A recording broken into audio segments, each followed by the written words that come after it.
First off, can't play me, I ain't no Xbox. I'm pulling up, busting windows. I'm at your mama's spot, kicking cups, smacking dice. I'll make this block hot. No trapping here, slacking where? Wait, get your home right. I'm sick and tired of fucking crying and sleepless nights. Bitches approaching me, telling me they don't know of me. Oh, you think you slick? You think you got one up? You better ask my last nigga, cut his ass right up. Yeah, can't cry over spilled milk if I knew it was rotten. And all these memories we had, they was quickly forgotten. Oh, this nigga think he's smooth, he tryna cast it over me. Keep him lying through his teeth, leave his ass like Emily B. Go pink turtlenecks, but I'm feeling bad. US, I can't let him go, but watch me loosen up. My grip, I'm hopping in my bank. I'm talking about that go wall. Shit, I need a couple bags. Ain't talking about no go yard, bitch. You geeking for? I'm really about to drag, ain't gon' cry no more. I had to tell that nigga stop playing with me before they find this picture on murder me. Be more careful with me. I ain't like these other bitches that you used to better watch the way you handling me. I told you, says be careful with me. You better be more careful with me. I ain't like these other bitches that you used to better watch the way you handling me.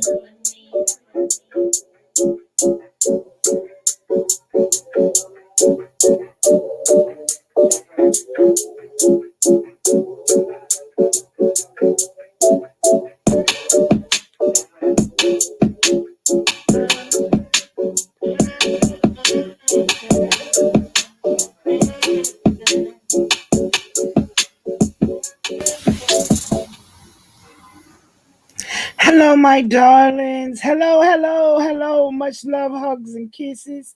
And welcome to the room. Oh, my bad. Y'all know me and my technical difficulties.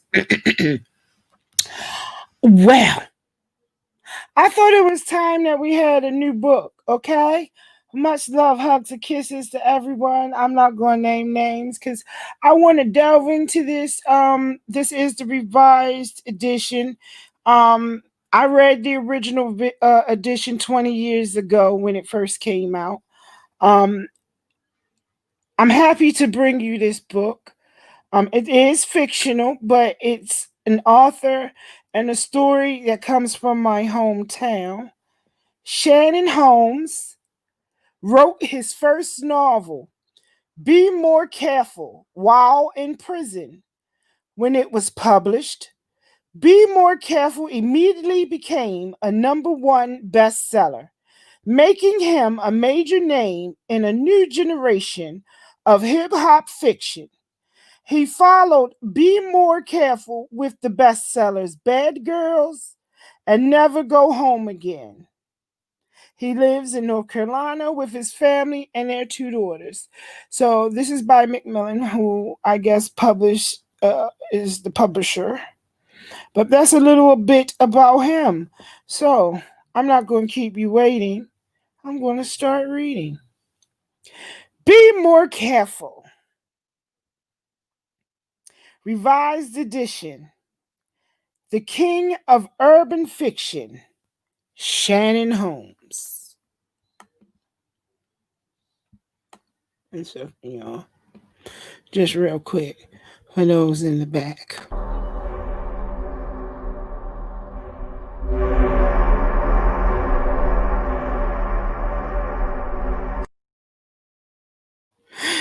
Okay, now that's done.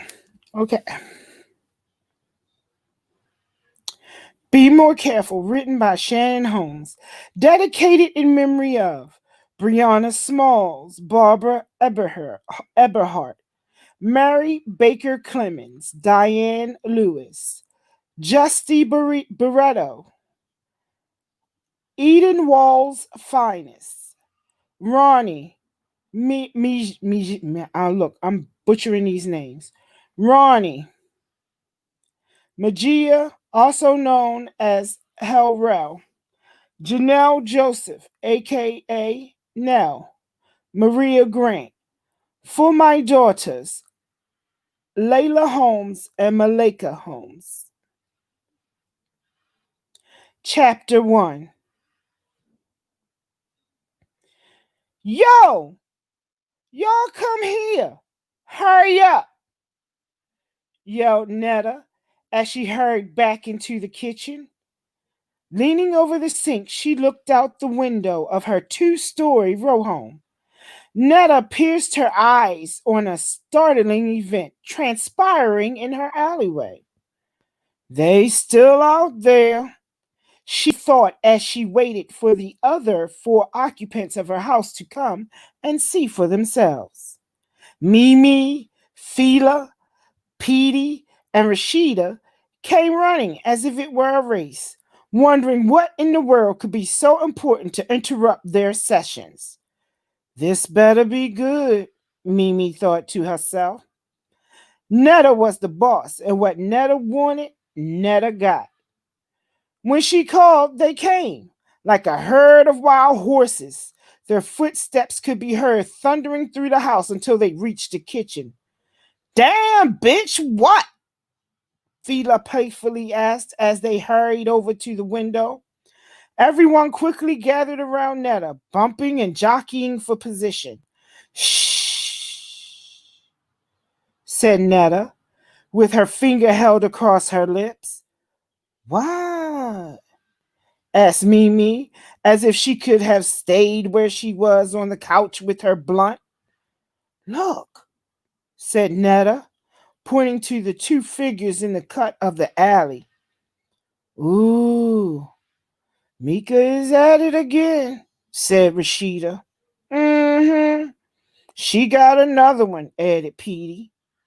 The girls huddled around each other. The girls huddled around each other, watching and waiting for the jump off. Rumors had been circulating about Mika for some time now. People said she was tricking, but now they were about to witness it with their own eyes. Oblivious to the praying eyes, Mika was engaging in her newfound profession, tricking, or better yet, trading sex for drugs, in broad daylight. Mika and the young boy off the Ave were carrying on like it was late night. Moaned the young hustler. His eyes rolled up in the back of his head from the pleasure he was receiving. Her mouth was simply dulling his senses. He was a freak for oral sex, tricking away a nice amount of his profits on a daily basis. Mika was good at using her mouth as a sexual favor. She had mastered the art of that shit down to a science, and that was far from being her first time. However, this type of sexual act was supposed to be reserved for the man in her life. But lately, she resorted to these kinds of degrading sexual acts to support her growing drug habit. There was no shame in her game. Looking at Mika, one would have guessed she was a fiend. Her appearance was still up to par. Oh, excuse me, let me reread that. My bad. Looking at Mika, one would never have guessed she was a fiend. Her appearance was still up to par. Her hygiene and dress hadn't slipped yet. A couple of months from now, though, you wouldn't be able to say the same. The monkey was just beginning to climb on her back. Every day she was doing more drastic things just to get a blast. She was only sniffing dope, but soon she'd graduate.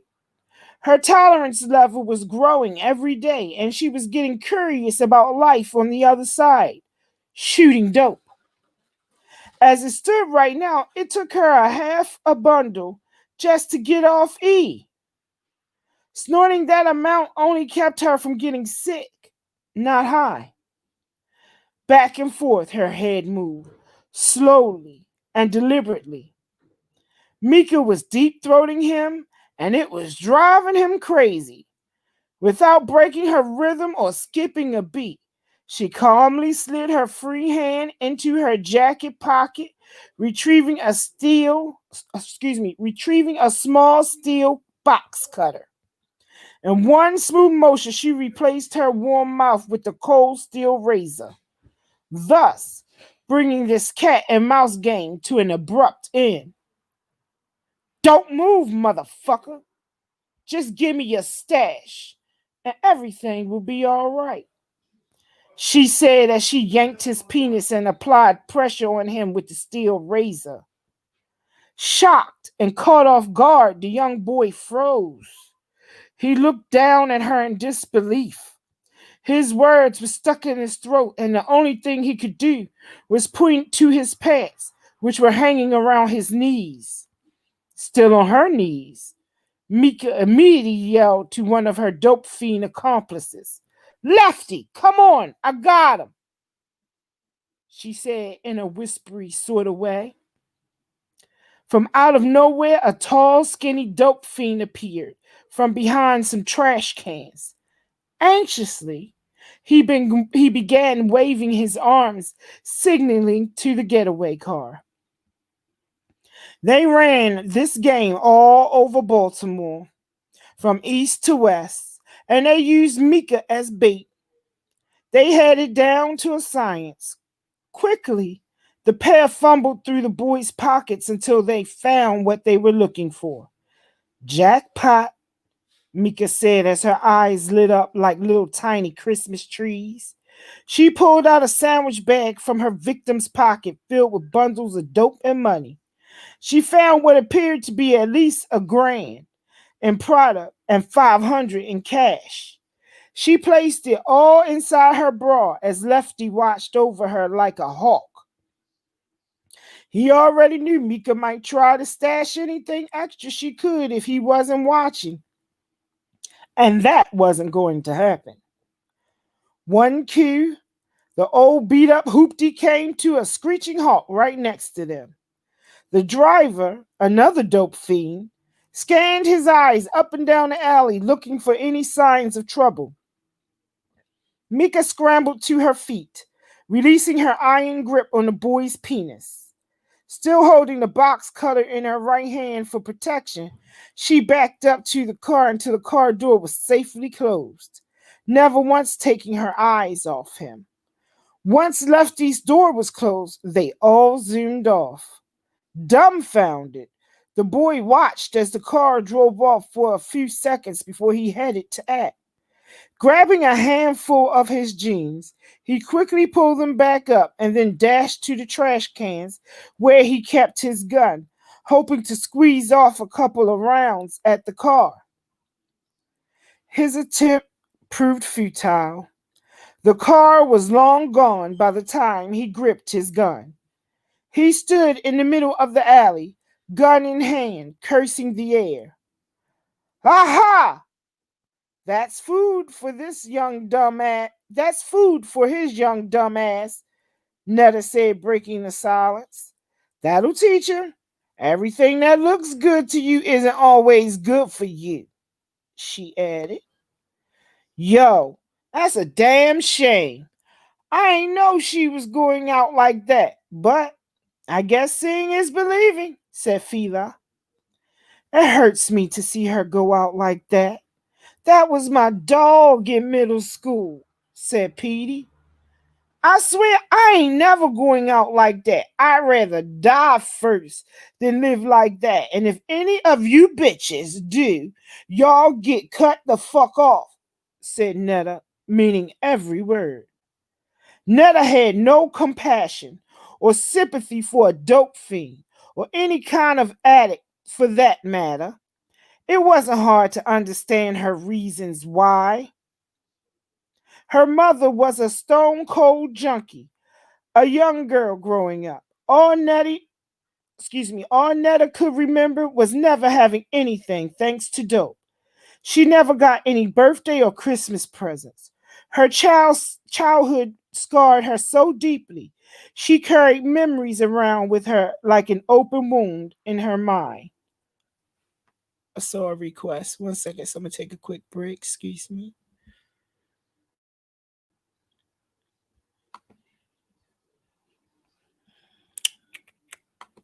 think that's the one. Yeah, there you go. All right. Everybody with me? Are we interested? Should I keep reading? Y'all like this book? Have you ever heard of this book? We're just in chapter 1, okay? So let me know. Y'all with me? Hello, much love and kisses to everyone. All right, here we go.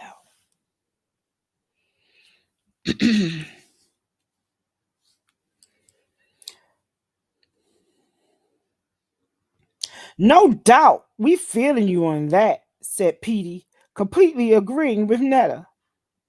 Solemnly, yet quietly, they all were in agreement. Anything harder than weed or alcohol was a no-no for this all-girl clique. Come on, y'all. Let's go back to the living room and finish what we were starting. I had enough of this shit. It's blowing my high, said Petey, changing the subject.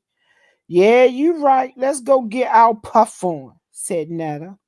And with that, they all marched back through the house to the living room. The Pussy Pal was the name of these self-proclaimed bad girls. These young ladies defied the age-old theory of females not being capable of having casual sex without becoming emotionally attached. On the contrary, you had to pay to play with them. They got down for their crown, flipping the script on nature. They played the field and they saw nothing wrong within what they did. Exchanging sex for pay in whatever forms the currency came in. It could be cars, jewelry, or cash. It didn't matter. As long as it was something. They all had yet to discover. Whoring isn't something you do, it's something you become. Netta, the most outspoken amongst the Pussy Pound, was without a doubt its leader. Not only was she beautiful, which could be said about the whole entire clique, Netta was very intelligent too. She was book smart and street smart. Every spectrum of the black woman was represented in the Pussy Pound, from the light-skinned and chinky-eyed Mimi to the full-lipped golden complexion of Fila, to the brown-skinned bow-legged Petey, to the dark-skinned cut cap-tooth smile of Rashida, and a jet-black smooth skin of Netta. However, no matter how attractive and beautiful one is, beauty is only skin deep. The comparisons among the girls ended there. Each and every one of them was scandalous to a point. However, Netta was ruthless in her pursuit of the almighty dollar. And once she pinpointed the exact weakness in a man, she exploited it, using it to her advantage. In her book, every hustler was fair game. They were just stepping stones on her way to the easy street. Headquarters for the Pussy Pound was at Netta's crib, or better known as Crime Central. Her row home was smack dab in the heart of West Baltimore, on Monroe and Fayette Street. She recently purchased a newly renovated 2-story row home, which was a world away from the others on the block. True, it was in the ghetto, but the ghetto didn't exist inside this crib. Every imaginable kitchen appliance was on display here, courtesy of all the hustlers she played. Netta had big screen televisions, black Italian leather furniture, wall-to-wall carpeting, video games, a well-stocked minibar, and everything you could imagine one needed to be comfortable. Yes, the game was good to her. Recognized citywide, the Pussy Pound was infamous amongst all thugs, ballers, and hustlers. Their fame spawned plenty of counterparts, wannabes, and rival female cliques. The Pussy Pound members were all dimes or close to it. There was nothing average about them. Rarely would you find these ladies up at this time of the day. Usually during these hours, they would be catching Z's, making up for the late night hours they spent. Since none of them were employed, they could afford to do this. Hustlers paid their bills, and partying was their full-time job. But today was different. It was a hairdo day. They had to be up early to keep various beauty parlor appointments.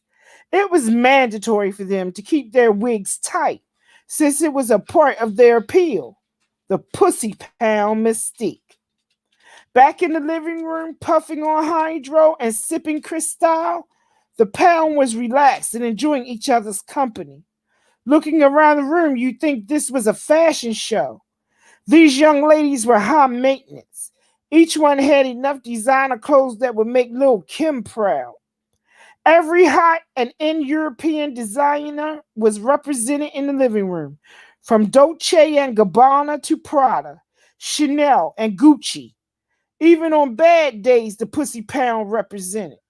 You could catch them in the trendy ghetto designs of Rockaware, Fubu, Sean John, or Carl Kanai.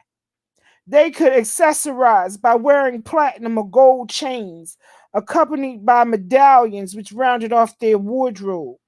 Their jewelry made them stand out, even when they were dressed down. Their lifestyle and wants were dictated by fashion trends, clubs, and the streets, even the game. They were true to their game too, striving for uniqueness. Each Pussy Pound member was branded with 3 dog paw print tattoos which ran down their thighs and along their hips. This was an initiation, a rite of passage into the clique. It separated them from other girl cliques. This was something they were proud of. When females gather in groups like this, they naturally become talkative. There's something about getting high and socializing that looses the lips, allowing one to speak more freely. They say a drunken tongue speaks a sober mind, and that was certainly the case here. The hot topic amongst them was sex. Sex was discussed at length, and no details were spared. Vulgarly yet humorously, it was all said in fun. Well-known hustlers, sexual appetites, and acts were put on display amongst the members of the Pound. No secret was safe. Yo, this weed is the bomb. It's making me horny as hell. Damn. I wish I had that nigga who could really do me right, you know? I don't know what these weak ass niggas out here be thinking they doing in bed, said Fila, disappointedly feeling the effect of the liquor and the weed. Girl, ain't that shit the truth? I don't even know why I fuck with that nigga Rock. His money long, but his dick is short, chimed in Rashida. I don't know how you do it, joked Petey. Fat motherfucker, I swear, if he wasn't getting money, he'd never get no pussy. Sometimes I think that nigga ain't never had no pussy since pussy had him. Y'all see me faking it while he hitting it? Ooh, don't stop. I should get an Oscar for that shit I got to go through. He just swear he be killing it, Rashida said with her gap-toothed smile. High fives and laughters broke out around the room. Bitch, you need to stop, said Petey. Seriously though, Fila said, between chuckles. A nigga could never be my man if he couldn't fuck me right. Girl, I'm just stroking his ego, Rashida replied. He gives me what I want and I give him what he needs. Fair exchange is not robbery. That's right, Fee, Netta agreed between tokes on her blunt. Work that nigga, she added. All these so-called hustling ass niggas is alike. They fuck like they're in a race to see who comes first. And you know they always win. They bust one nut and it's over for the night. I feel like saying, what about me, motherfucker? I want to come too. But that's all right, because I'm getting mine on the side, Mimi confessed. On the real, y'all ain't never had no dick till y'all had some dope dick. A nigga will fuck you all night off that shit, said Petey. The only thing, though, you can't trust those dope fiend bastards as far as you can throw them, Fila added, with a nod like she been beat before. I know. You know Mark stole money out my purse while I was asleep. Y'all know that was the last time his addict ass got some of this pussy, said Petey, realizing a dope dick wasn't good for nothing but a hard dick. Even that horror story couldn't dampen the festive mood. The drinks continued to flow while they talked and smoked endless blunts of dro. You know what kills me? Fila asked as everyone looked at her for the answer. These frontin' ass niggas don't have no problem with their mans in them. They break them off, but you ask for something, it's a fucking headache for them. And why is these niggas trying to front like they don't eat pussy when they know they do? Joe from Cherry Hill knows, said Fila. More laughter ripped through the room as girlish giggles magnified their high. Fila, best known for telling the truth, always told it like it was. Look, Joe used to say he's too good with his hips to use his lips. That nigga, I swear, y'all should see him now munching on this fur burger, finished Fila as everyone continued laughing. Yeah, that's what they all say till you get them behind closed door, then it's a different story. You gotta beat them off the pussy, added Petey. Most niggas think they too cool, and then you got the ones that want to keep it on the down low like it's a big deal, said Rashida. Well, you know me, I can't keep a secret, but I'm only gonna ask a nigga one time. After that, it's Lil Kim all the way. No licky licky, no sticky sticky, and a nigga really needs to know that shit. Mimi chimed in and let it be known. True that. Men pick, women choose, but pussy rules, Netta sarcastically said. I will tell all these niggas eating pussy ain't nothing. It's a part of sex. It's an acquired taste like drinking beer, but better, Mimi said. Guess what? She then asked the room. What heifer? Rashida answered for everyone. I got a letter from Kevin yesterday.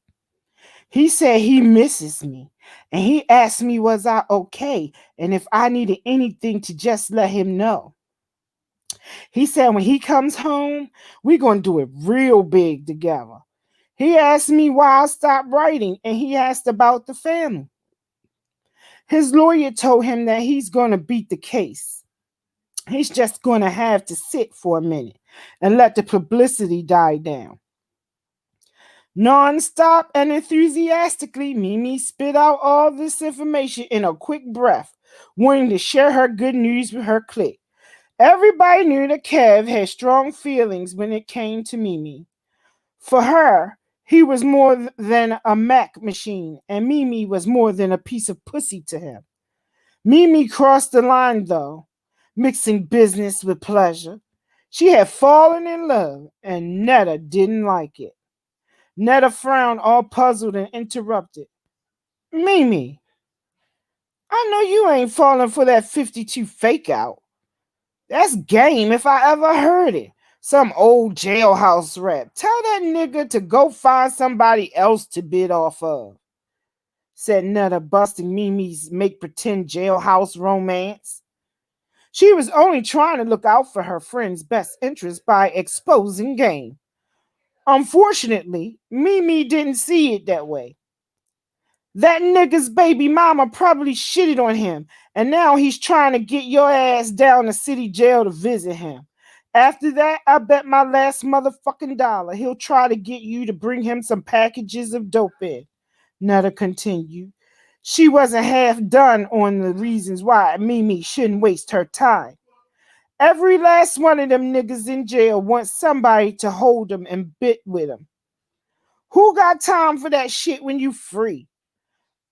I don't got no case. I don't want no co-defendants. I ain't bitten with nobody. Netta said firmly. Sucking her teeth loudly, Mimi exploded. Netta, you always got something to say. You're not always right. Your problem is you don't love nothing or nobody but yourself, said Mimi heated. But in her heart, she knew that wasn't true. After all they had been through, she knew Netta loved her, and she loved Netta. She was upset though, so she tried to hurt Netta's feelings. She felt a surge of anger rising inside of her. Kev was always good to me, and now that he's down, I gotta keep it real with him. I can't turn my back on him. I'm not you, Mimi hollered back. And with that, the entire room became still. No one said a word. Silence fell like the quiet before the storm. Netta stood there, Netta, typo. Netta stood there face to face with Mimi. This is when true friendship played its part. It was always hard for Netta. She expected everybody in the Pussy Pound to be as cold-blooded as she was. She couldn't see why they wouldn't or couldn't be at ties. This was a man's world. A woman had to be extra tough to survive and be on top of her game.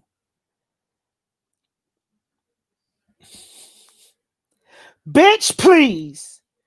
You damn right you ain't me. I would have left that motherfucker before the trial. Wouldn't have been no rap about it.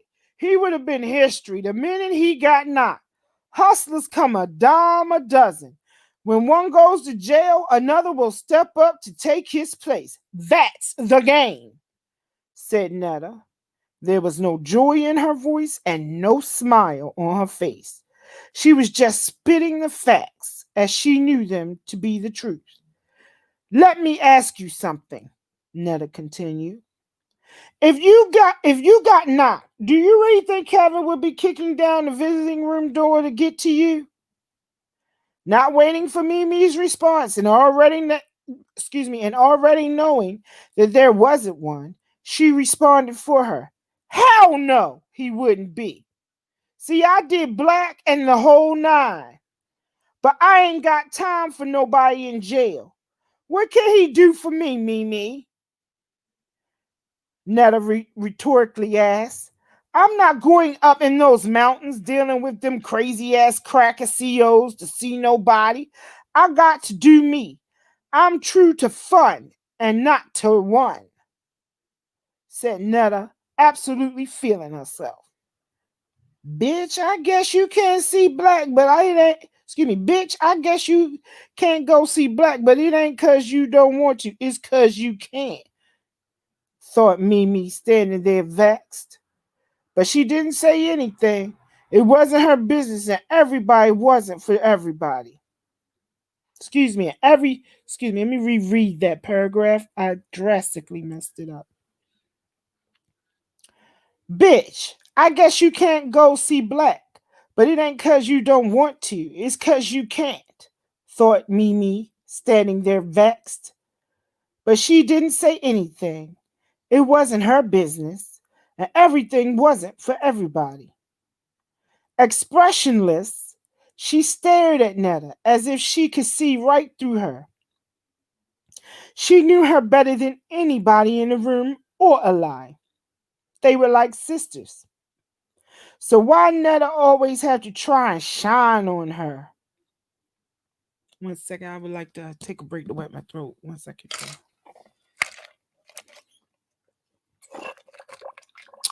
Here we go.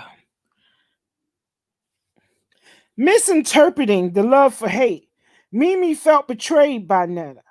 She didn't see where Netta was coming from with this. I, she, this is a typo. I'm surprised.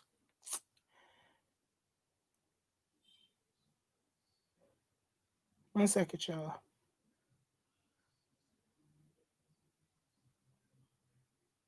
Okay, here we go. Misinterpreting the love for hate, Mimi felt betrayed by Netta. She didn't see where Netta was coming from with this.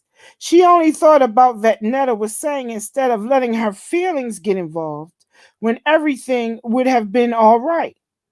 It wasn't what Netta said, it was how she said it and in front of whom. So, see, Mimi, it's not a question of who or what I love. Love don't pay the rent. Pussy does. Netta added. I don't love no man, not even my own father.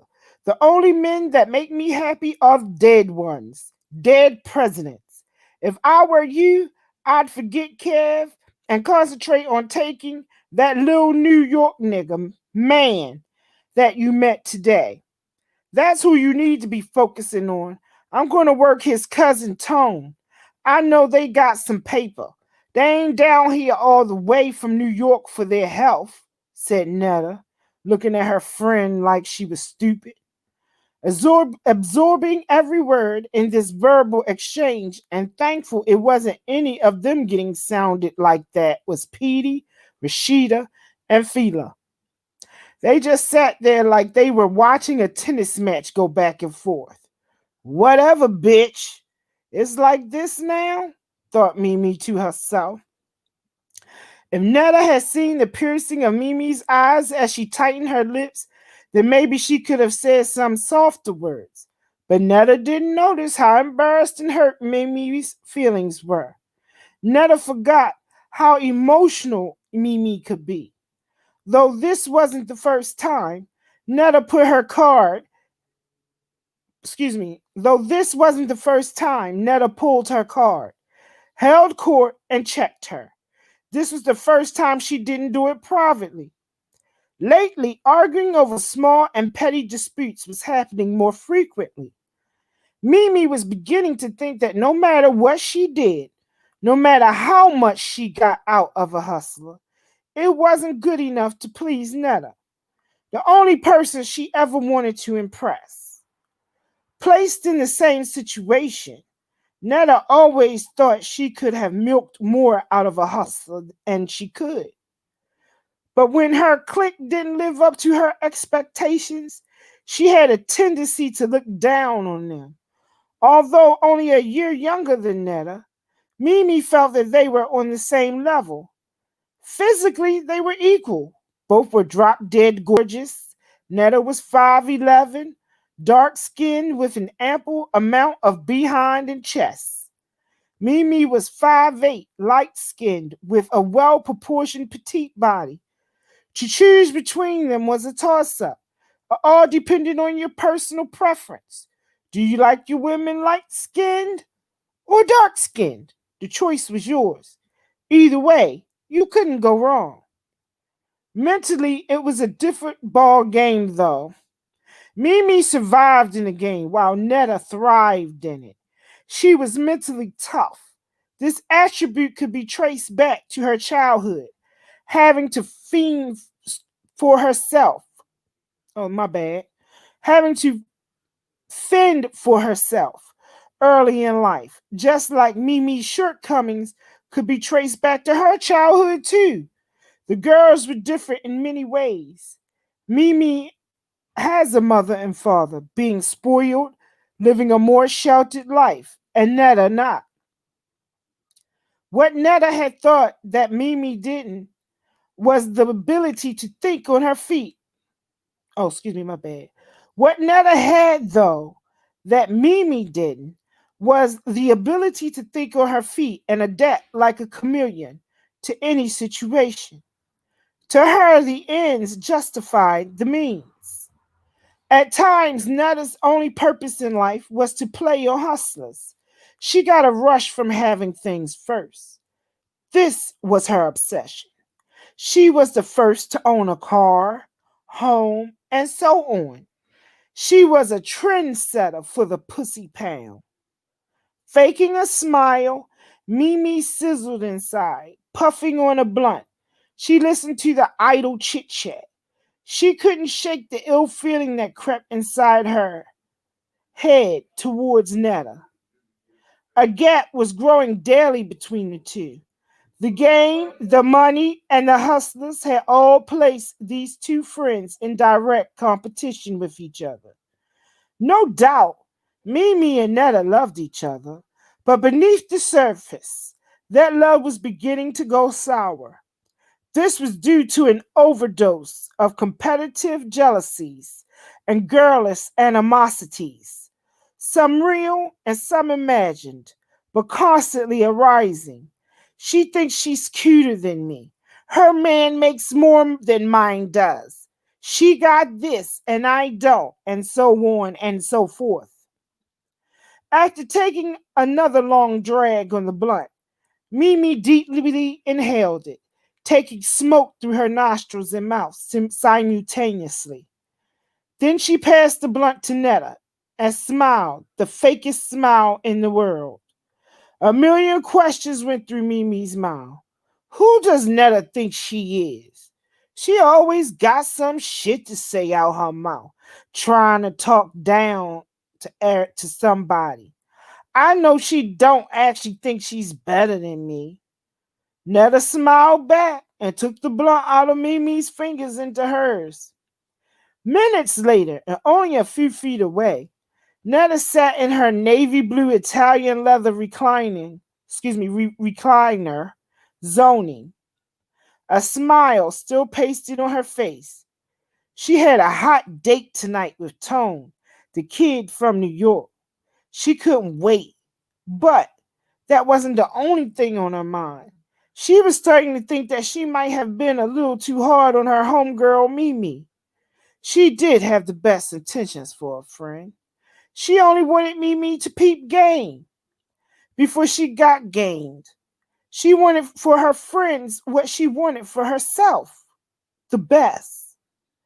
Netta was so determined with her will that she forgot how sensitive Mimi Cole could be at times. Mimi was funny that way. However, an apology never entered Netta's mind. It wasn't her style. She said what she meant and meant what she said. Netta was definitely rough around the edges, like it or not. She gave it to you how she got it, raw. She didn't know how to sugarcoat the truth. Netta rocked back and forth in the recliner, watching Mimi get up and leave the room.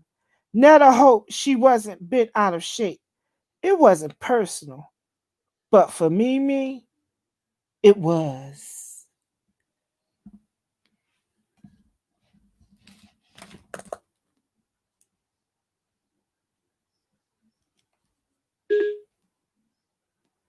And that's the end of chapter 1. I'm not sure I understand. 1 second. Goodbye, Siri. Okay. Nice talking with you. I hate Siri. I really do. Okay. My bad, y'all. And look, now I answered on my other device. Goodbye, Siri. I think you're pretty great too. Oh, Jesus. I didn't even say that. Goodbye, Siri. Until we talk again. I don't want to talk. Okay. So should I keep going, my lovelies? What time is it? Let me check. How long have I been live? Yeah, I can keep going. I'm going to take a break real quick to rest my throat.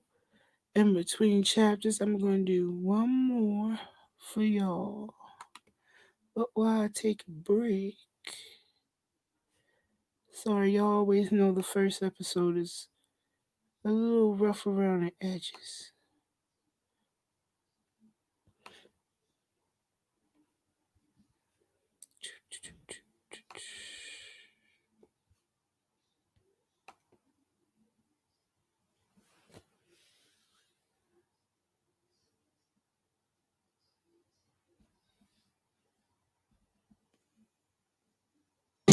Be more careful, nigga.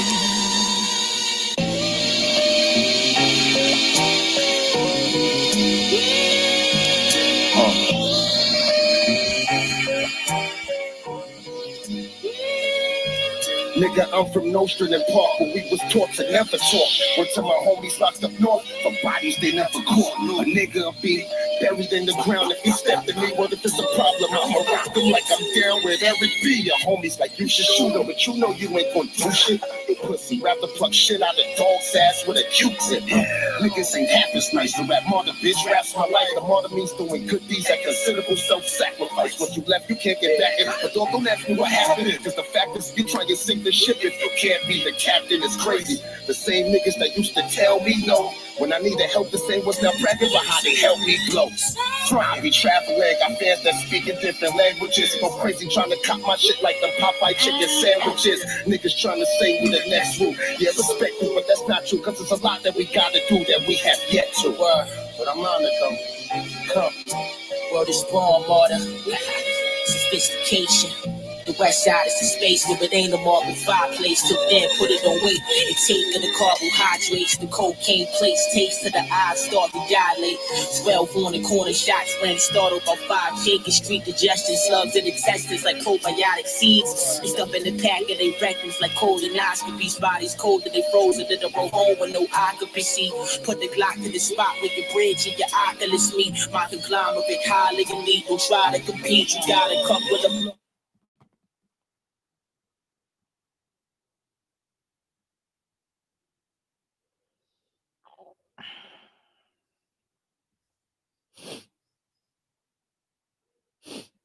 Thank y'all. I was afraid to look. Thank you. Thank you. Thank you. Yeah, I did. Thank you. Thank you. Thank you, each and every one of you. Thank you. 1 second. Thank you.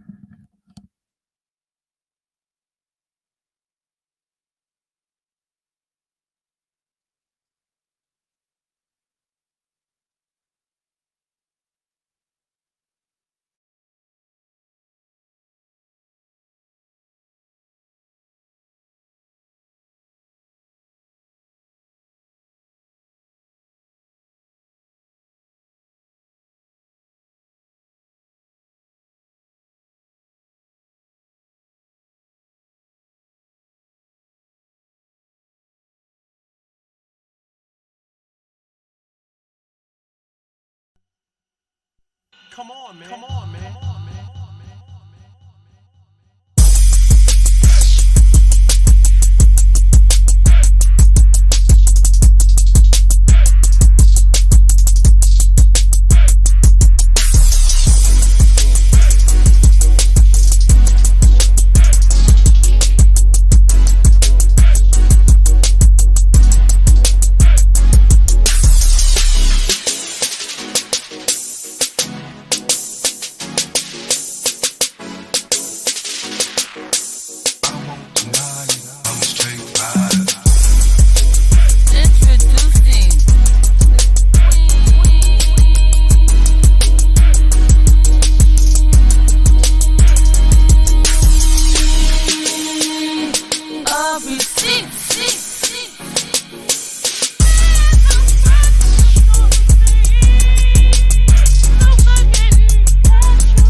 Hear me? Oh.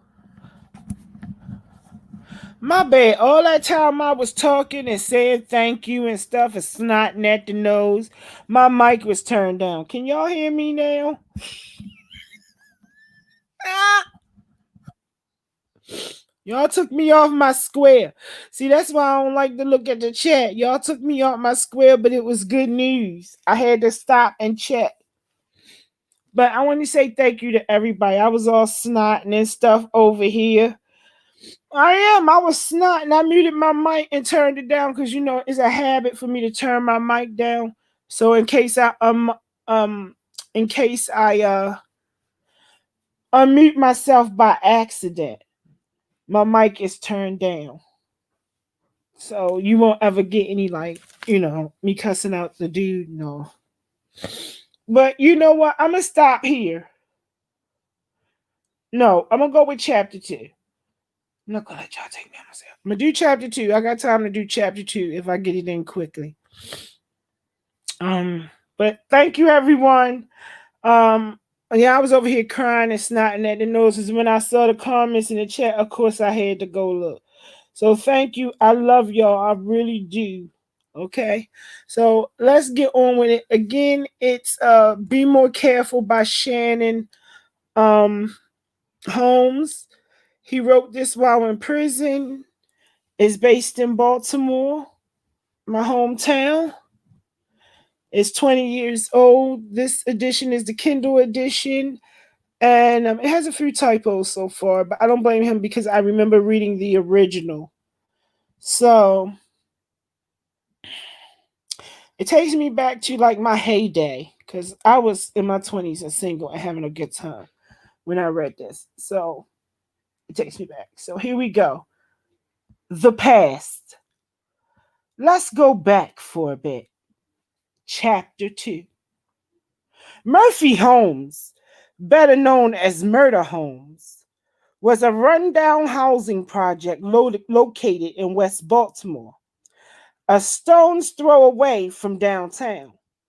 This housing complex was a ghetto gold mine for criminals. Any violation of the law one could think of happened here on a daily basis. Murder, robbery, assault, rape, prostitution, and drug dealing. It was a city within a city.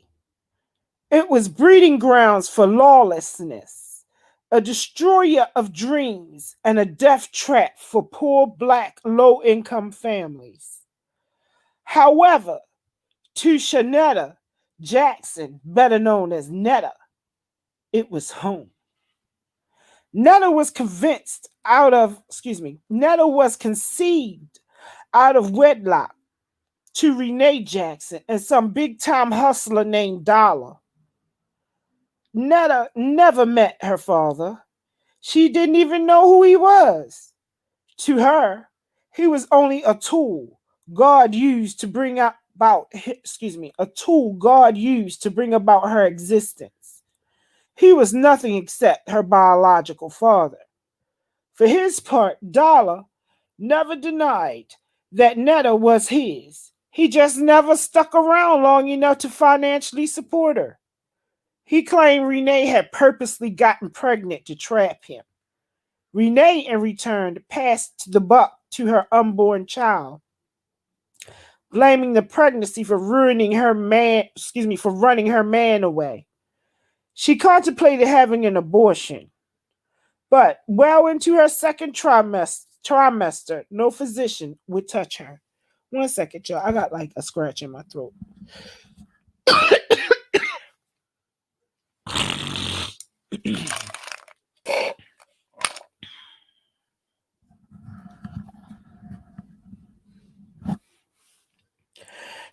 The truth be told, she was never Dollar's one and only woman to begin with, despite what Renee may have thought. As Renee's stomach began to protrude, Dollar started distancing. Excuse me, y'all. My eyes still a little cloudy from the cry. 1 second. As Renee's stomach began to protrude, Dollar started distancing himself from her. He got what he wanted. Now, he thought, she was after his money. To keep Renee away, he concocted a story about a beef between him and another hustler over some money. Dollar was so convincing. Renee believed him, and once his appearance stopped, so did the money. This forced Renee to abandon the good lifestyle she had grown so accustomed to. Not to mention, she chose a man over her family, be going against her mother's wishes by dating Dollar and getting pregnant at 16. She had no choices. The bridge with her mother was burned. So 8 months pregnant, she moved in with a girlfriend in the projects until her name came up on the housing authority's waiting list for a Section 8 apartment. In the meantime, she got on welfare and WIC to support herself and her baby. She also had to help pay a portion of the rent. With 6 kids of her own, her girlfriend was struggling. There were 8 people living in a 2-bedroom apartment. Renee was miserable in these cramped and crowded conditions. She prayed that Dollar would come to his senses and do the right thing by rescuing her, but he never did. One second, y'all.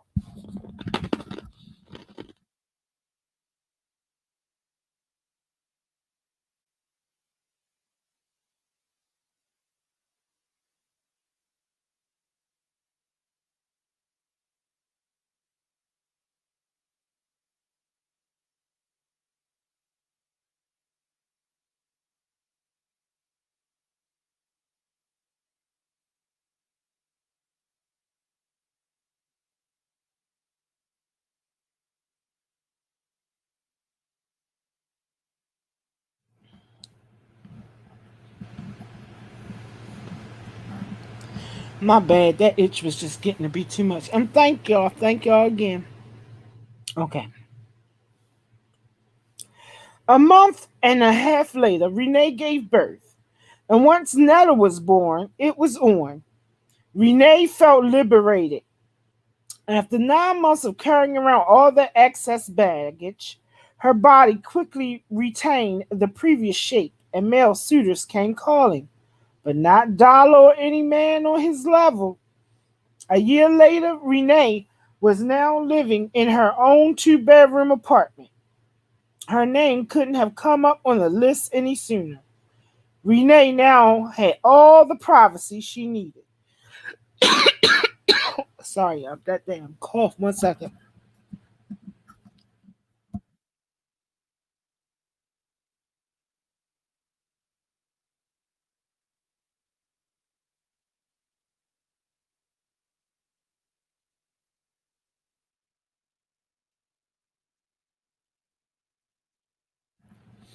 I might have to call for a cup of tea or something. Where was I, y'all? One day, while coming in from the rain, she held the door and helped an older woman with her bags, though she was struggling with Netta and the stroller. The older woman thanked her and looked down at Netta. She's so pretty. Look at those eyes. She looks just like you, said the woman with a kind smile. I don't think so, but that's what everyone says, said Renee, wondering why people always had the same thing to say when they saw her daughter. She don't hardly look like me, thought Renee, showing a smile anyway.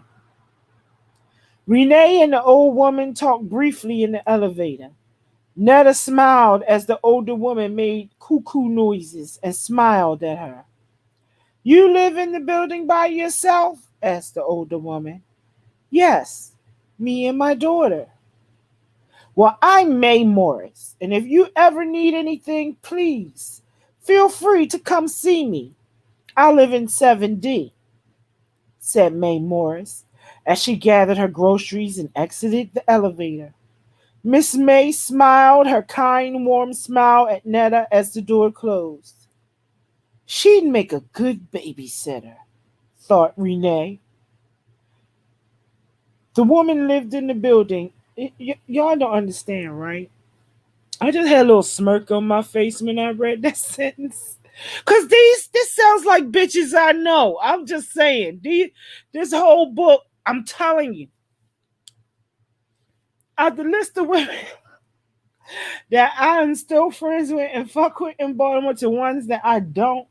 I mean, this book has every last one of them in it. Okay. So that thought about the babysitter is funny to me because I know women. I already know the thought process. Okay. She'd make a good babysitter, thought Renee. The woman lived in the building and liked the baby. Not to mention, she did offer her assistance. It was perfect. While Renee ran the streets, her infant daughter Netta was left downstairs in the care of Miss May. The kind lady befriended all the young mothers in the building. She babysat for next to nothing. Babysitting was good therapy for her in her old age. It kept her alert and alive. Often she kept Netta overnight and well into the next day. This became routine when Renee's party-hardy ways got the best of her. Over the years, Miss May and Netta became extremely close. It was Miss May who gave her the nickname Netta, and then had all the people in the building calling her the same. Netta spent so much time downstairs with Miss May in her formative years, she mistakenly thought the old woman was her mother, crying when Renee finally decided to come retrieve her. Sorry, y'all. If you want, she can stay a little longer, said May, clutching for the little 2-year-old who was screaming and kicking for Miss May. No, she got to come home. She can come back tomorrow night, said Renee, looking at Miss May, making sure her arrangements were okay with the older woman. Okay, that's fine, said Miss May as tears came to her eyes as she watched teenage Renee drag the 2-year-old down the hall. Netta's cutting up when it was time to go infuriated Renee, adding fuel to her fire. In her ignorance, she could see that she was neglecting her daughter. She couldn't see that there was more to being a mother than just giving birth. I think I misread that, so I'm going to read that again.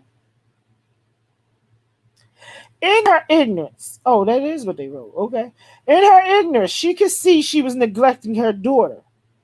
She couldn't see that there was more to being a mother than just giving birth. 1 second. I switch my charges off, y'all. I'm all over the place today. Oh, wow. Here we go. Okay. Behind closed doors, Renee punished Netta for what she perceived as her betrayal. Instead of rocking her daughter to sleep, she let her cry herself to sleep.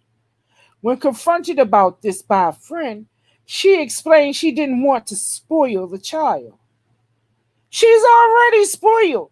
The doctor said it's good to let them learn to go to bed by themselves. She is 2 years old. The inadequate living conditions that existed inside Renee's apartment were appalling compared to Miss May's place. It was like night and day. The apartment was scarcely furnished. Scarcely. The apartment was scarcely furnished and in shambles. Dirty and clean clothes were thrown everywhere. Unmade beds, dirty dishes, and pots sat in the sink for weeks. The entire apartment was roach infested, so much that Renee had to take Netta to the hospital on 2 occasions to have a roach removed from her ear.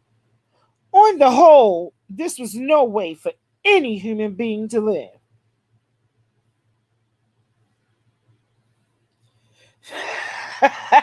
Could be. It does. Just for those that just come in the room, just so you know, this is Be More Careful. It's written by Shannon Holmes.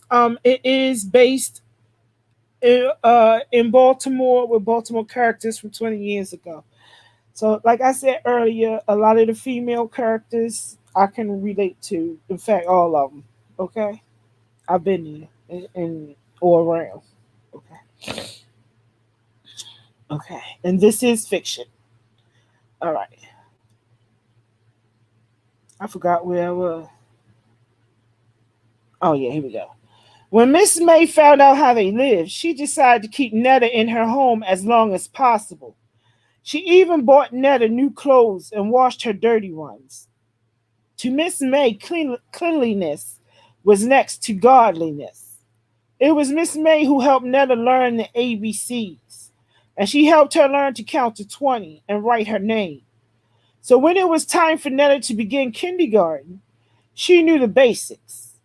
Every day, when the yellow school bus dropped the children off from elementary school, Netta would anxiously wait for the elevator door to open. In a race for time, she skipped the hallway to Miss May's door, and Miss May was always there. Miss May, I got a 100 on my math test today, said Netta, knowing when she showed Miss May that gold star on her paper, not only would she get a real big hug, but a chocolate chip cookie too. Netta, I'm so proud of you. I told you you would pass that math test. Here, baby, I got a chocolate chip cookie for you, said Miss May as she hurried off into the kitchen. Netta just smiled.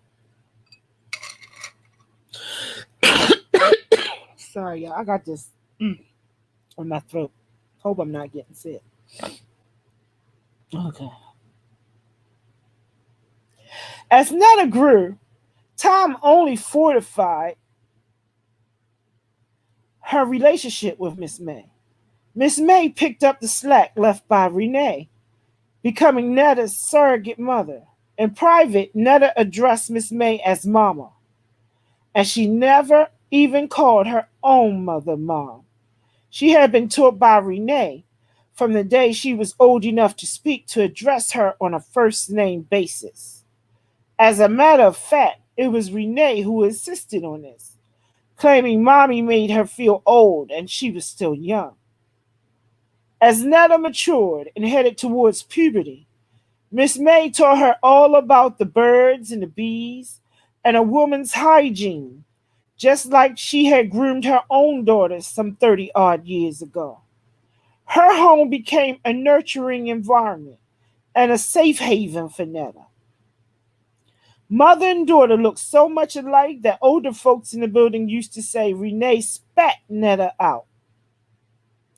Comments like those outraged Renee, even though it was the God's honest truth. It was self-evident in all actuality. The older she got, the more Netta became a mini version of her mother. They shared the same physical features: full lips, thick eyebrows, and long hair, courtesy of their Indian roots, and a smooth jet black complexion, and the funniest colored eyes straight from the bayou. The only difference between mother and daughter was Netta was on the rise and Renee was going down. This was just one of a long list of reasons why Renee secretly despised Netta. She was reminded every day of who and what she was. Netta had robbed her of her youth, or at least that's what she thought. Only 6 when she had Netta. Only 16 when she had Netta, not 6, that's a typo. Only 16 when she had Netta. Renee had to grow up fast. She never got the chance to fully enjoy her adolescence.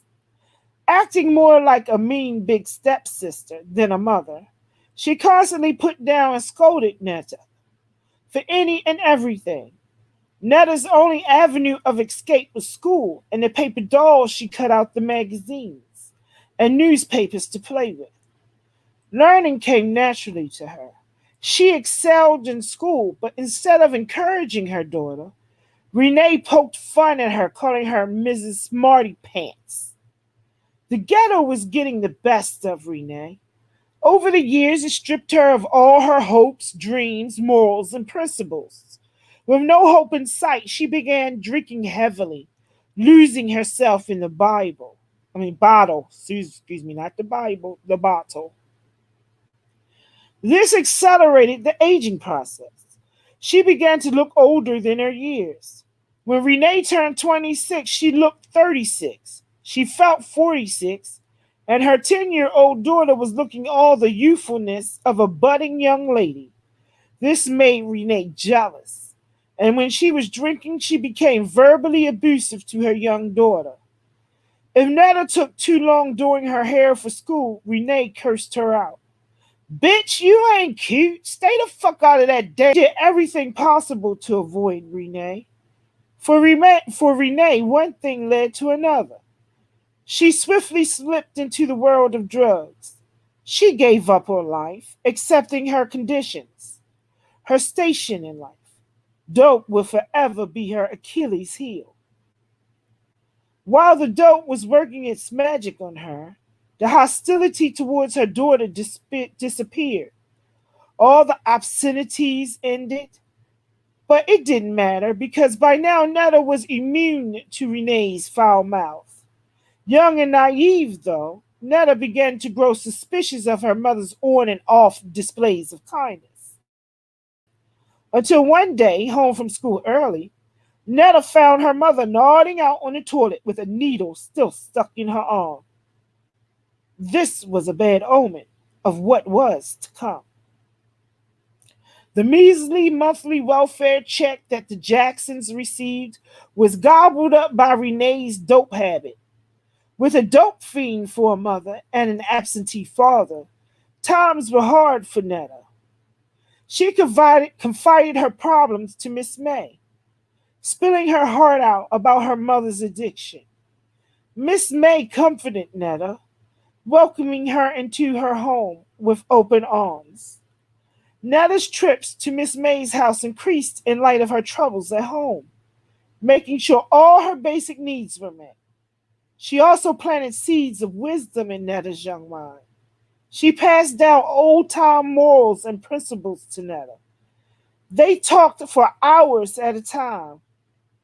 Miss May would always tell her, "Looks are God-given, so be thankful. Praise is man-given, so be humble. And conceit is self-given. Be careful." I will read that again because that is a very truthful statement. Miss May will always tell her, "Looks are God-given, so be thankful. Praise is man-given, so be humble. And conceit is self-given. Be careful." Nodding and listening, Netta absorbed every word. Trying to keep Netta grounded and level-headed as a young teen, Miss May stayed in her ear, giving her words of wisdom. Physically, she was beginning to fill out. Netta's beauty was blossoming every day. Every day, Miss May would tell her, "Your body is a temple. Cherish it." This was a warning to Netta to examine everything that went inside her body. First and foremost were drugs. She didn't want Netta to fall into the same trap so many others had. But Miss May didn't have to tell her about the dangers of drugs. She had a living example of what not to do, her mother. Whenever Renee wasn't high, she'd caution Netta about her frequent trips to Miss May's house. You could hear the jealousy dripping from her voice. "Stay away from that old lady's house. You ain't no baby no more. She ain't your mama. I am." A day Netta will never forget is in her lifetime was the week before her 12th birthday. Her whole world turned upside down. She was on her way home from middle school, walking leisurely towards her building, when she noticed flashing red lights from an ambulance and several police cars. Her gut feeling told her something was wrong. She made her way through the maze of bystanders to the entrance of her building when a gurney pushed by two EMS workers rolled by. Struggling to see the face of the person on the gurney through the crowd, she finally got a good look when one of the EMS workers slightly lifted the sheet. She saw the lifeless form of Miss May. "Oh no, Miss May!" screamed Netta as she reached for the lifeless body. "Ma'am, please step back," asked the EMS worker as he continued through the path of people gathered all around. As she stopped and took a few steps back, a female EMS worker approached Netta. "Are you related to the victim, Marilyn Morris?" Netta didn't even answer. How could she answer a question like that? She was more than related. Miss May was all she had.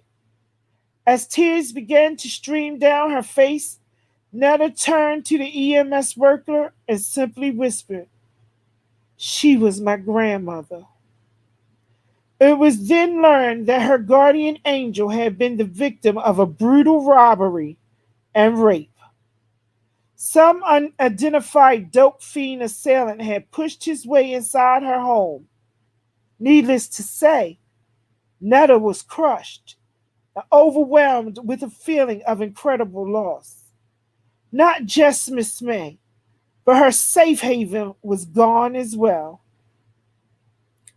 That day was the last time she would ever cry over anything or anybody ever again.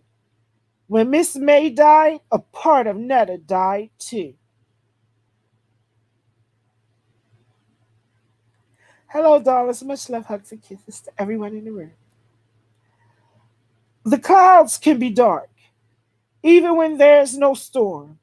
And even in her drug-induced state, Renee was sympathetic towards Netta, being kind and giving her time and space to grieve. She knew how close the two were, but it always has to rain before the sun can shine again. So it wasn't long after the funeral services of Miss May that it was on between the mother and daughter duo. And for no apparent reason other than she could, Renee was at her daughter's throat. Renee was miserable, agitated, and aggravated over the lack of dope money. And when she was miserable, she had the tendency to attempt to make Netta or anyone who happened to be around her miserable. So, as soon as Netta walked through the door, she let loose a stream of curses at her. "Bitch this! Ho that! Where the fuck you been?" was all she repeatedly said. For a moment, Netta forgot she had a mother, and she blacked out. Calmly, she walked toward Renee as if to go into her room. Then suddenly, she snatched Renee out of a chair by her shirt collar and slammed her into the wall. Still holding her collar, looking her dead in the eyes, Netta told her, "Stop calling me bitch. My name is Netta." And then she spelled it. N-E-T-T-A.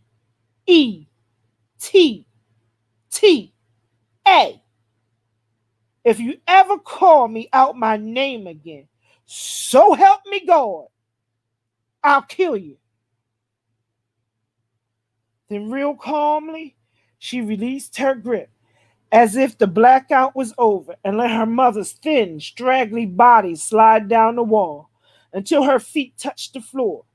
Then she let her neck go. Terrified, Renee had never seen this side of Netta. She shook her head in agreement. "Okay," said Renee, catching her breath and regaining her composure. Her daughter was physically bigger than she was now and much stronger. Renee didn't realize just how strong Netta was. However, she knew now, and from that day forward, any thought Netta had ever entertained in her daydreams about a normal mother-daughter relationship ended with that incident. The two simply occupied the same space, and rarely, if ever, did they speak. Renee, being drug induced and twisted, left Netta alone to fend for herself, with no parental support whatsoever. Her sick reasoning behind this was, since Netta wants to act grown, let her be grown. Bitch ain't gonna put her hands on me and then think I'ma bust my ass for her. Let her get her own. Nothing in life was ever given to Netta, but life itself. Sad to say,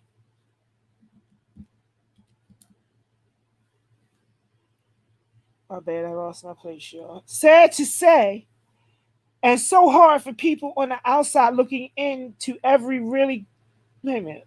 Yeah, so sad to say, and so hard for people on the outside looking in to ever really comprehend. Netta walked with an imaginary label that read "Have Not" on her forehead. So she resorted to stealing and taking what she needed. Denied the bare necessities in life like food and clothing. She had to do what she had to do. At 13, she began stealing food out the grocery stores. At first, these thefts went out of necessity. At first, these thefts were out of necessity.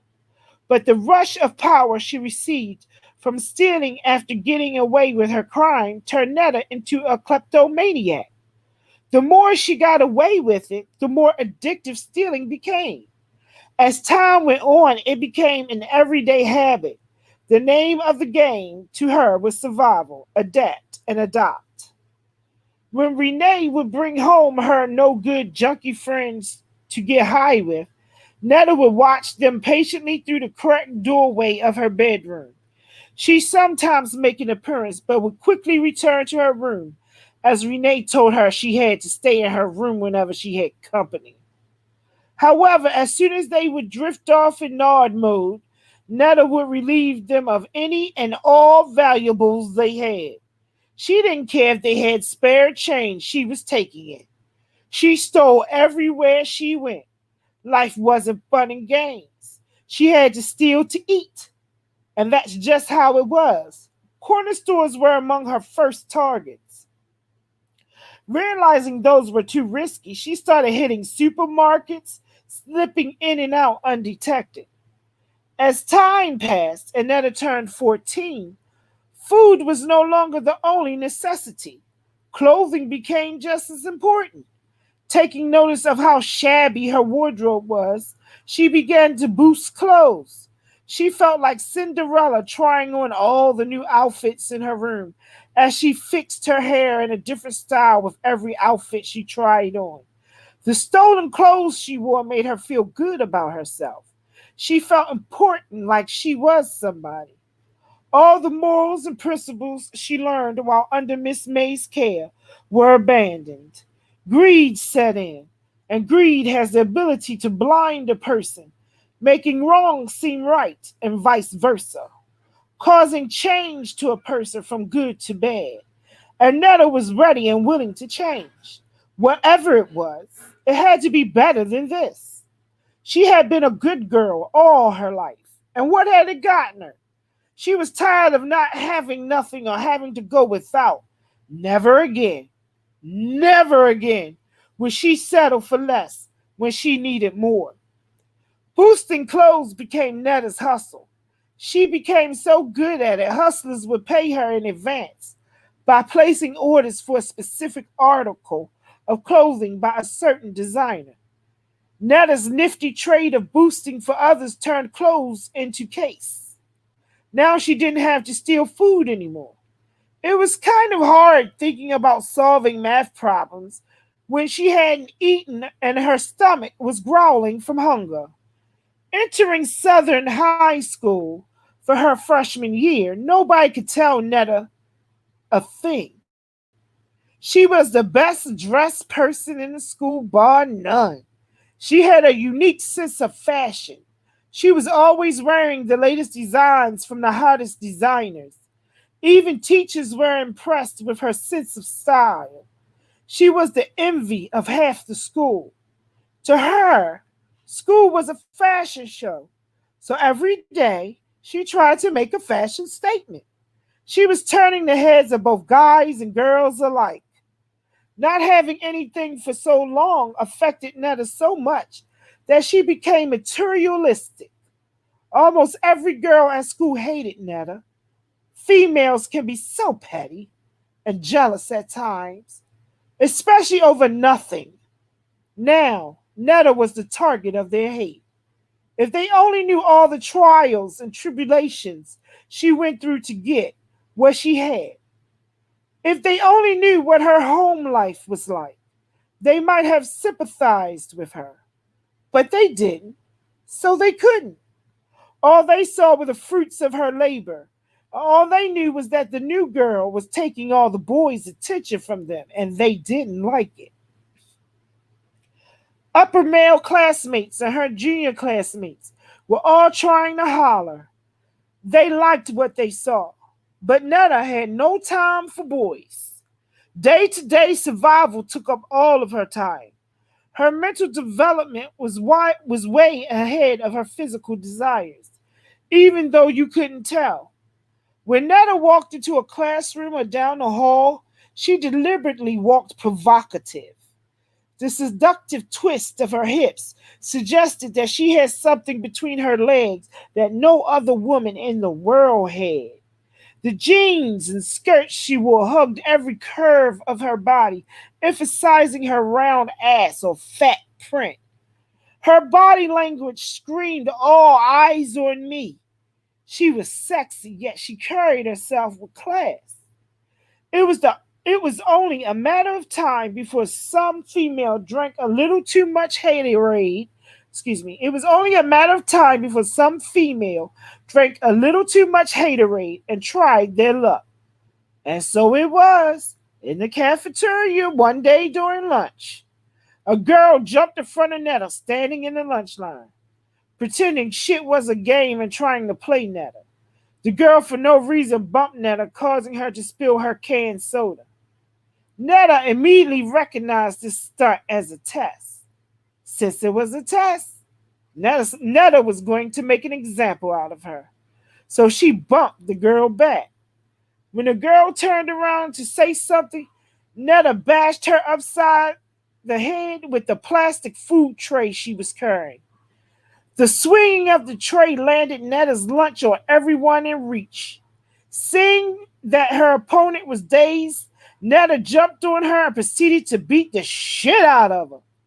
Netta fought like a boy, punching that girl in the head like Sugar Shane.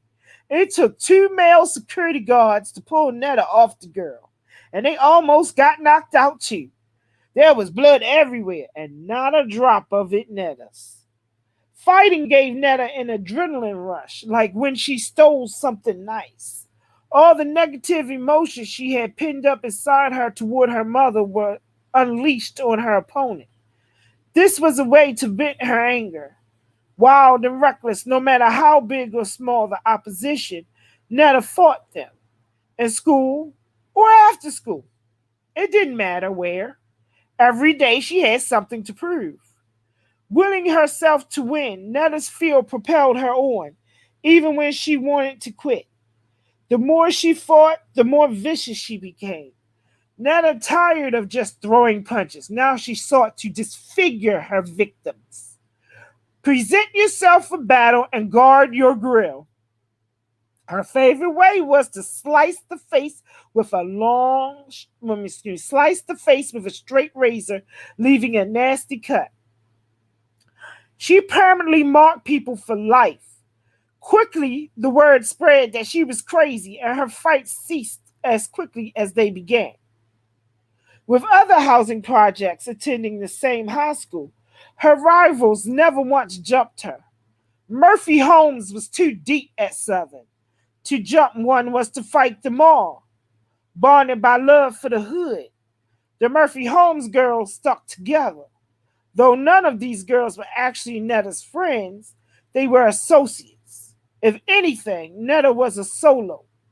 So in exchange for watching her back, she'd hook them up with gear and clothing they couldn't afford on their own. Generally, when she came up with something, they got hit off too. These acts of generosity endeared her to them. Aside from the distractions of fighting and boosting, Netta was a gifted student, intelligent with a quick wit. Learning came easy to her. She passed from grade to grade effortlessly.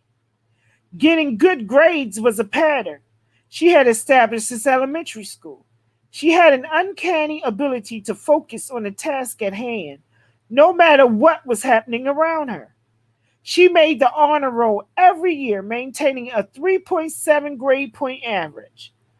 By 11th grade, Netta was placed in advanced scholastic classes. Almost immediately, she soured to the idea of being in special classes because none of her peoples were there. It was a culture class for her. The geeks and the brainiacs in her class were mostly black.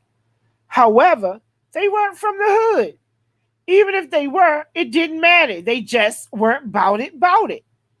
The only thing Netta had in common with them was the color of her skin. Feeling out of place, she purposely let her grades slip. A semester later, she got dropped from the program. Back around her homegirls, Netta continued to prosper in her class, but her mind wandered to boosting. She would cut class and go on stealing sprees, burning up all the local malls. She hit the Lakeside Mall, Mondawmin Mall, Security Mall, and the Old Town Mall. And though she never got caught red-handed, she got hot. Her face became too familiar. She walked in the store and security would be right there like, "Padow!" It became very difficult for her to boost. So she took her show on the road, venturing out to neighboring states to do her dirt. She hit Virginia, D.C., and Pennsylvania. These were places where security was more lax, allowing her to grow more and more confident with each conquest, maybe a bit overconfident. Hearing about a local church-sponsored bus trip to New York, Netta decided to try her hand at boosting in the Big Apple. She bought a ticket for a seat on the bus and anxiously waited for the day of the trip. Little did Miss No receipt know, but this would turn out to be one trip she would never forget.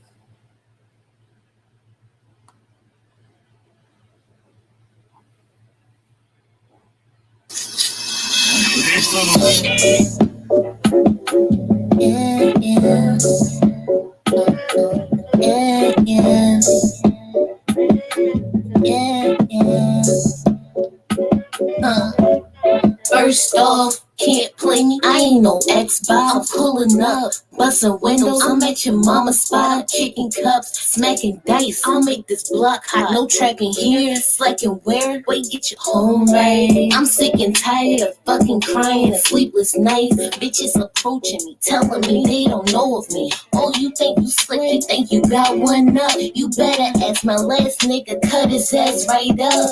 Yeah, can't cry over spilled milk if I knew it was rotten. And all these memories we had, they was quickly forgotten. Oh, this nigga think he's smooth, he tryna cast it over me. Keep him lying through his teeth, leave his ass like Emily B. No pink turtlenecks, but I'm feeling bad. You less, I can't let him go, but watch me loosen up. My grip, I'm hopping in my bank. I'm talking about that go off. Shit, I need a couple bags. Ain't talking about no go yard. The bitch you geeking for. I'm really about the dragon, gon' cry no more.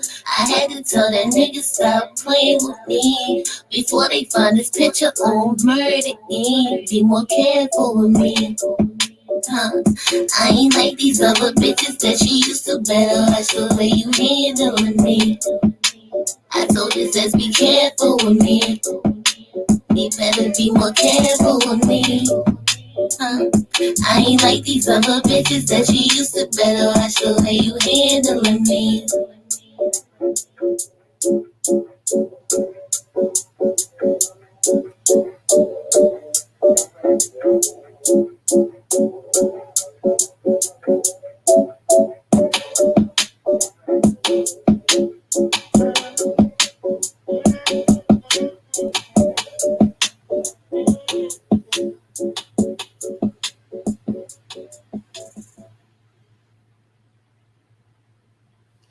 Okay, my darlings. This has been the first reading of Be More Careful. Much love, hugs, and kisses. Thank you, my darlings, for being here for the first reading. We will do this entire book, so don't worry. I will read the entire book. Just a few announcements before I end this. I want to send a shout out to all my subscribers. I'm forever grateful. Thank you. I hope that the Keys Darlings Massive and movement continue to move forward and that we increase in subscribers. Much love, hugs, and kisses. I know I didn't call each one out by name today. Kind of on a schedule. So I got 2 minutes to get this in and get out. But thank you so much. Thank you. Don't forget to subscribe. If you haven't subscribed, don't forget to hit that up like. Thank you very much. If it touches your heart and you appreciate the content on this channel and what I bring, please feel free to donate. Hit the tip jar if you want to. It's not mandatory, but it is appreciative, okay? If you would like to join my Instagram for more up close and personal conversations with me, things that I don't discuss on my other platforms, please feel free to find me on Instagram, but it's only by invitation only, so you have to mail me, okay? And tell me who you are, and then I may, notice the operative word, may let you in. But I am so grateful. I do want you to know that since I have crossed the next threshold, which is the 1K subscribers, I will be doing the giveaway soon. I don't know if I'm going to go live to give the rules to the giveaway away. Oh, not away, but to you, or whether I'm just going to do it in video form. It depends on my time. But I will be coming up in the next day or two before the week is out with the giveaway for 100 GBP, which is Great Britain pounds. You must have PayPal. I'm going to tell you that now. You must have PayPal. I only do PayPal, okay? You go. I can't because I'm out of the country. Do Cash App. That was the problem I was having. Okay, so so you must have PayPal. That's one thing. But right now, I think it's about 124, 125 USD, somewhere around it. It's 120. Let's round it to 120 USD. Between 120 and 125 USD. But I'm going to do it in pounds. Okay. Because it's 110. Thank you. I tend to do things in 5. But I just want to say thank you. I love you all. I will be coming hopefully before the week is out. I'm looking at Thursday, maybe Thursday evening my time, about this same time that I started today, roundabouts, with 2 more chapters in the book, chapters 3 and chapters 4. We have done 1 and 2 with the prelude and the introduction of the author, Shannon Holmes. I will read that every time. But again, thank you, my darlings. I love each and every one of you. And I'll be seeing you out here on these streets. You know how we do. Come on, man. Come on, man.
Key, Dead Man.